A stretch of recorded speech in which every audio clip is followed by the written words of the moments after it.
मित्र हो, नमस्कार. 1.5 ते 2 महिने कोणताही सण नाही की कोणताही कार्यक्रम नाही. अशा किरकोळ गोष्टींनी पार पडले. आता आषाढ सुरू झाला आहे. आषाढीतला महत्त्वाचा सण म्हणजे आषाढी एकादशी. आणि आषाढी एकादशीपासून एक व्रतवैकल्याना सणाला सुरुवात होते.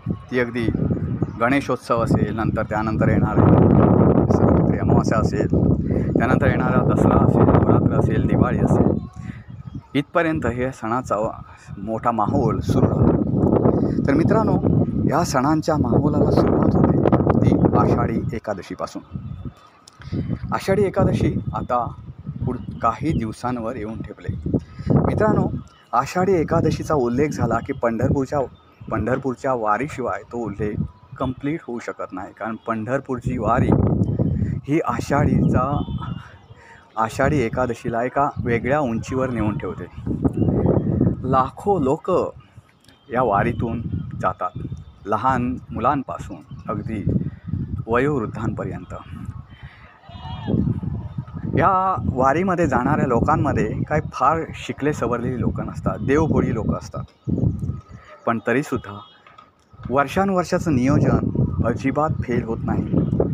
कडक ऊन असो, कडक पावसाळा असो की आणखी कोणते सुद्धा येणारे अडथळे असो, हे सर्व अडथळे पार करत ही वारी निर्विघ्नपणे पार पडते. हे एक विज्ञानाला, अध्यात्मानं दिलेलं आव्हानच असू शकतं असं म्हटलं तर वावगं ठरणार नाही.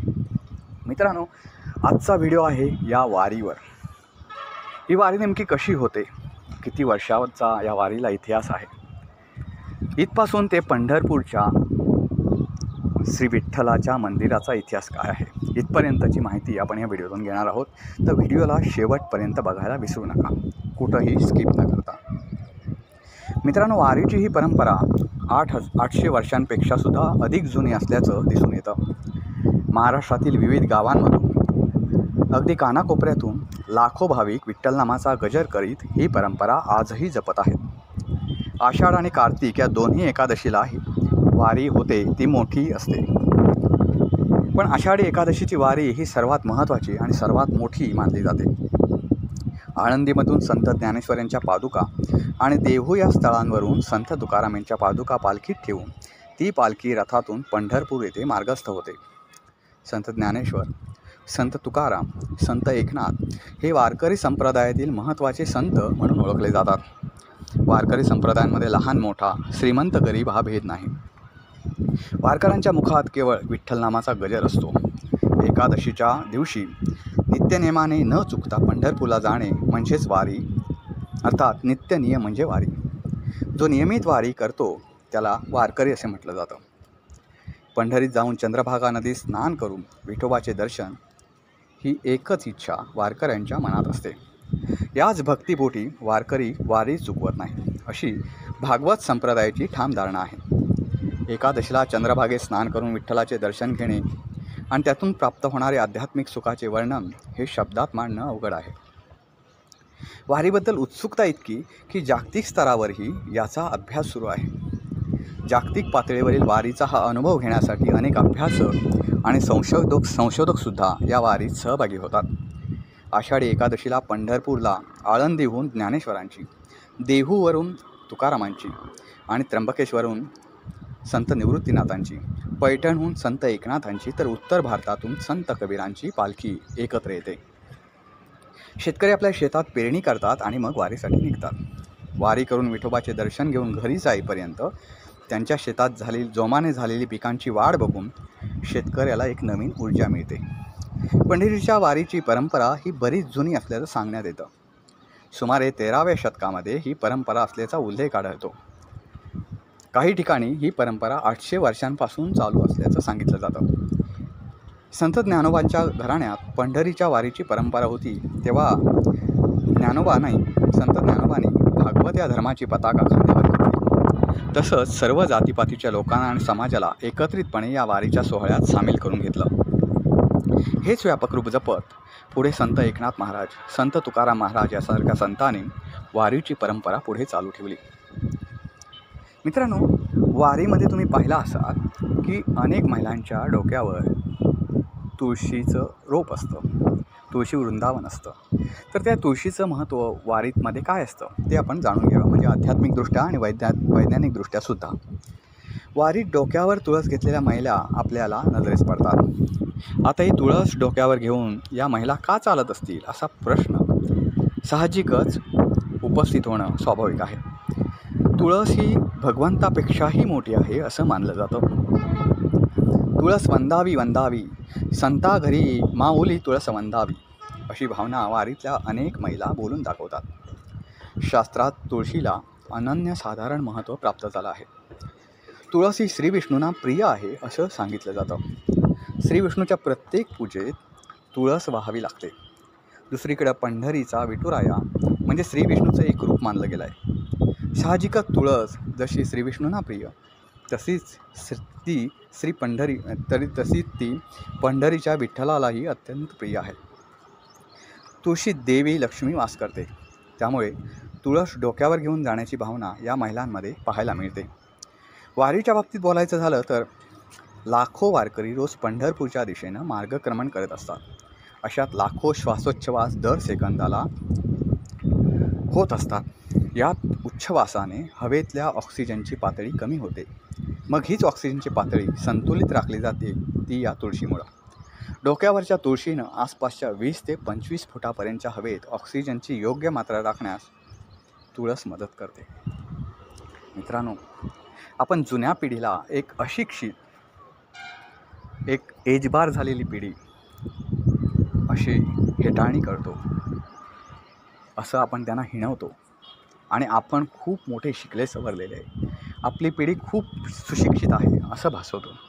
पण मित्रांनो, जे जुनं आहे ते सोन्यापेक्षा सुद्धा आहे आणि आपलं आताचं जे ज्ञान आहे ते नुसतं बनावट सोन्याचं जे पिवळेपण असतं तेवढं.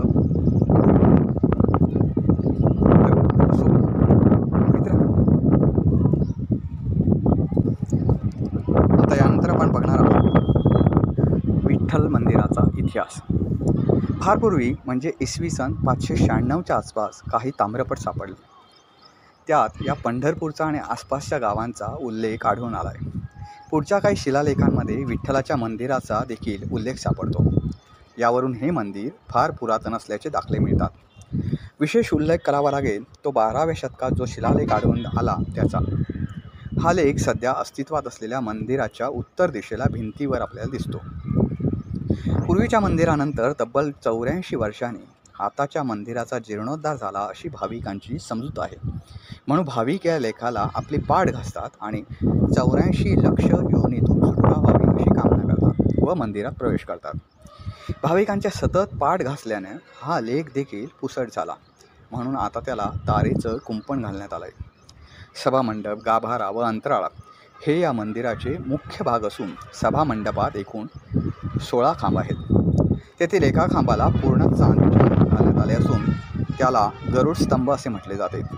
गाभारा, अंतराळ आणि सभामंडप हे आताच्या देवळाचे मुख्य घटक असून सभामंडपातील 16 खांबांपैकी एकावर चांदीचे आवरण बसवले, तोच गरुड स्तंभ म्हणून ओळखला जातो.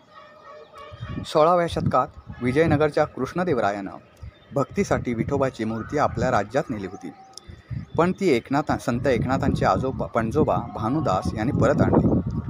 16खांबी मंडपात त्यांची समाधी असून आत जाताना उजव्या हाताच्या पहिल्या पादुका हीच त्यांची समाधी होय. स्थापत्यशास्त्राच्या दृष्टीने विचार केला तर जीर्णोद्धार करण्यात आलेले पांडुरंगाचे मंदिर हे 16, 17 आणि 18व्या शतकातील बांधकाम असावे असा जाणकारांचा अंदाज आहे.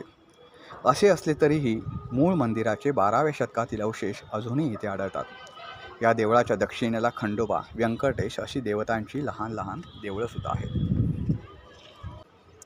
मित्रांनो, आषाढी वारी किंवा आषाढी एकादशी म्हटली की प्रत्येक वारकऱ्याच्या देहामध्ये, शरीरामध्ये एक वेगळा उत्साह संचारतो.